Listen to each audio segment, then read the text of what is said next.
After years in the workforce and in industries that change at the speed of light, it's essential we remain a commodity among our peers and competition. But figuring out how to take those well-honed and seasoned skills and apply them to a new industry is half the battle to hearing the words, "You're hired." Brian Brogen is a career coach, trainer, and speaker, and you can download his podcast, Build Your Success. He's joined us with some advice on how to make that leap. Brian, thank you for joining us. It is so great to be here today. I love what you're doing for your community and those that watch this show. Thank you so much for having me. Thank you. Last year up until the present, people's lives have been turned upside down, questioning what is out there for them in this tough economy, in industries that are disappearing, and among more competition and cheaper competition at that. So how do we keep our heads above water, if not thrive in our careers? Well, the number one thing that we have to pay attention to is our attitude and our outlook. And keeping a positive attitude, even when circumstances and situations and trials come our way. We are not the first generation or the first people to experience adversity. There's been many times in previous generations where adversity and even greater than what we're experiencing today for this, it's actually a short period of time that we've been experiencing this. But the most important thing that you have is your attitude and these what we call soft skills. As a construction guy, I'd like to call them foundational skills. We need to be able to speak well, communicate well, treat others well, learn to be part of a team. That's going to be very important. And so if we can conquer that 85% of these foundational soft skills, that other 15% technical is going to be just applied to what you're specifically doing at the moment. Otherwise, you've got to beat. Something that I think separates the successful person from the one who continues to struggle is fear. Can we talk about fear for a minute? Because fear will stop someone in their tracks from even trying. How do we just get that word out of our vocabulary, get that mindset, just completely eradicate it from your belief system? I would challenge you not to completely eradicate it. Be aware of it and be aware of its presence. And, someone said early on that courage is not the absence of fear. It's doing what you know to do when fear is present. And so if you've been trained to do something well, if you know the right thing to do, the fear is going to be present. But realize I've been trained to do this. I happen to be a private pilot. And that's one of the things we learn is to learn to control the airplane, fly the airplane. And it's the same thing in life. Just stick to what you know how to do, and be positive and look forward. Hey, fear's going to be there. It's present. Yeah. But acknowledge it and then know, but I'm skilled and I'm trained and I know what to do in this situation. What about fear of rejection? Fear of rejection, that's one of the number one fears that all of us have. It's ingrained in us. We want to be accepted. We want to know we're doing well. We want people to admire us. When in fact, you can't be everybody's best friend. You can't be everybody's hero. You can't be the person they need for the moment.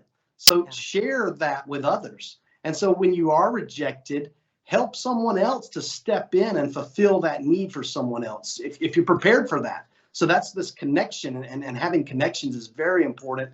Knowing who to go to inside your inner circle and your outer circle are going to be very important to being successful. And so when I can't do something, I have to acknowledge this isn't me. And there's times where I can't coach people because they need a different skill set or a different outlook than what I have to offer. And so just knowing that and recognizing, but I do know someone that can help them and make that introduction. Well, this is a good place to take a break, Brian. When we come back, what I want to talk about is how you take those skills that you've developed and pivot them into a different industry. I think it's hard to kind of know what you don't know. So I want to talk about imagination and creativity when it comes to applying to your next job. So let's do that after the break. We'll be right back. Welcome back. We've been chatting with Brian Brogen. He's a career coach. He also has a podcast that you can download from all the platforms called Build Your Success. And we've been talking about how to use the skills that you've developed over the years and shift them into something new. One of the most, I think, difficult things is to use your imagination and creativity when it comes to finding a different industry to apply what you already know. How do you do that? Well, that's a great question. And I think what we have to recognize, number one, I think we need to embrace technology. Hey, I'm an old school guy, but we need to understand that technology is at our fingertips. You can use your skills and skill set across the world today. You can do that through these social medias, through these virtual meetings. There's all kinds of opportunities to use what you have learned and apply that to a new thing. And in this day and age, you can start an Etsy account. You can start all kind of these cottage industries and do things and share what you've learned in your past career with new people, with new outside of your existing network. It's great times to be able to use those skills, but it's also, you can use those same things to learn from others and grow with others. It's just awesome that we have so much technology and training, hey, free training at our fingertips. Yes, that is true. You yourself now build your success. There's a story behind the title of your podcast. Maybe you can tell us a little bit more about your life in construction. Yeah, so I began my life in construction straight out of high school. I like to tell folks that, I was looking for a job and I found a very rewarding career. And Brian had a pretty troubled youth. I wound up in a youth home, went to 5 different high schools. So education was not important to me at the time. And I struggled with it, barely graduated high school.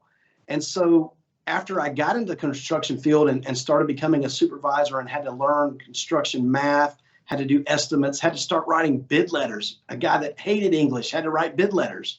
I started to understand how those things I was supposed to learn in high school really applied to life. And about, I guess, 10 years ago, I became aware through a construction industry association that there is a need for recruiting high school students into our careers. And so I got involved with a mentoring program and went back into the high school and tried to encourage students that, you know what, please pay attention for Brian's sake, learn English, and then what I try to do in the classroom is show the students ceiling tiles as an example. Typically they're 2x2 or 2x4, and say, you know what, someone's got to determine how many of these ceiling tiles are required. And you do that through math, and you do that through geometry. And so applying those skills and teaching those young people why they're important, I think industry and education have to come together. Yeah. We talk about career politicians. The same thing we have as career educators. And you know what? They've been in the classroom their whole career. They don't know the real world. So if the industry can come in and partner with these people who are giving their lives to education and explain why this applies, that's going to be a win-win. Brian, that's wonderful, wonderful advice to end on. We didn't even have time to get to the John Maxwell method of leadership that you are certified in. Hopefully we get to do that soon with you. But you also do individual and corporate team building, and you have all kinds of services that I think people are in real need of right now. We're going to give your information up on the screen, but I want to thank you so much for joining us, Brian. It was great to be here. Wonderful questions. Love to be back. Thank you. Thanks. We'll be back after this.